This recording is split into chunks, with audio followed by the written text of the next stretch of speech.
Meron pong request para nga nakikiusap po ang ating Pangulo na wag naman po sana umalis po ang ating mga health workers, pangunahin po na syempre dyan ang ating mga doktor at mga nurse. Ano po ang inyong sagot dito po sa hinihiling ng ating Pangulo? Actually, matagal na naman nating hinihiling yan. Even during ako ang presidente ng Philippine Medical Association during our time ng COVID pandemic, hinihiling na rin po natin sa ating mga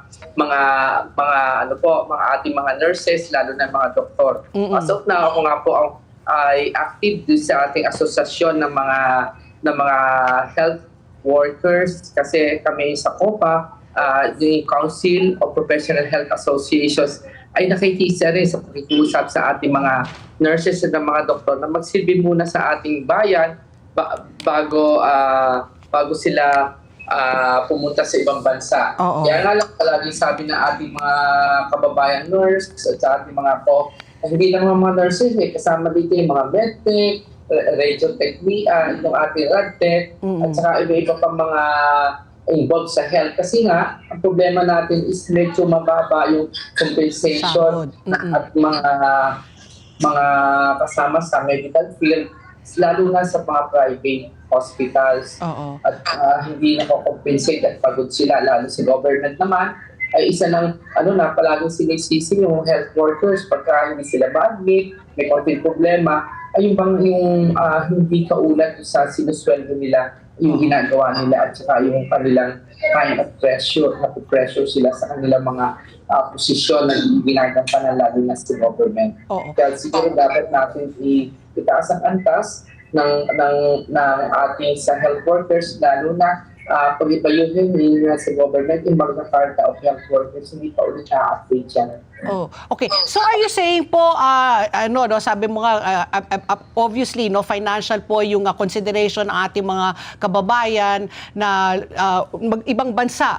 Pero babalikan ko lang po, lahat na ho ba ng mga allowances po dito po sa nangyari pong COVID-19 na pandemya noong 2020, na-release na ho ba? Kayo pa ay nakatanggap na po? Hanggang ngayon po, meron pa rin iilan po or marami pa rin po sa ating mga healthcare workers ang hindi pa rin nakakatanggap ng kanilang COVID-19 allowance?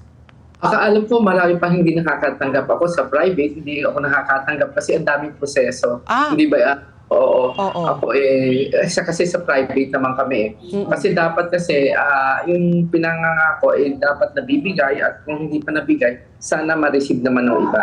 Kasi nga kumitan yung ang mga doktor, mga nurses busy, hindi nila naasikaso yung mga proseso. Siguro kailangan lang ripasuhin at ayusin ulit yung proseso ng pagbibigay. At saka alam ko, hindi ko alam kung na-update na yung Magna Carta of Health Workers na matagal na hinihingi ng mga nasa government na yung kasama na dito yung mga benepisyo, marami pa silang dito, hindi ko alam kung na-update na yan.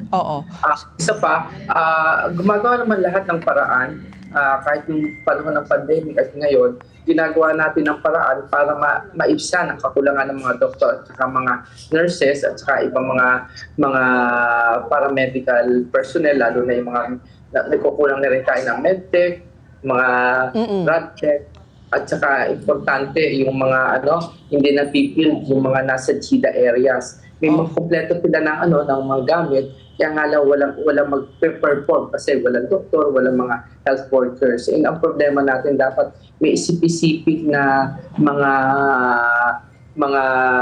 kakibat na mga benefits kasi kung pupunta rin kung mag-anak, malayo, dapat kasama yung pamilya. Yun yung sinabi na natin noon pa.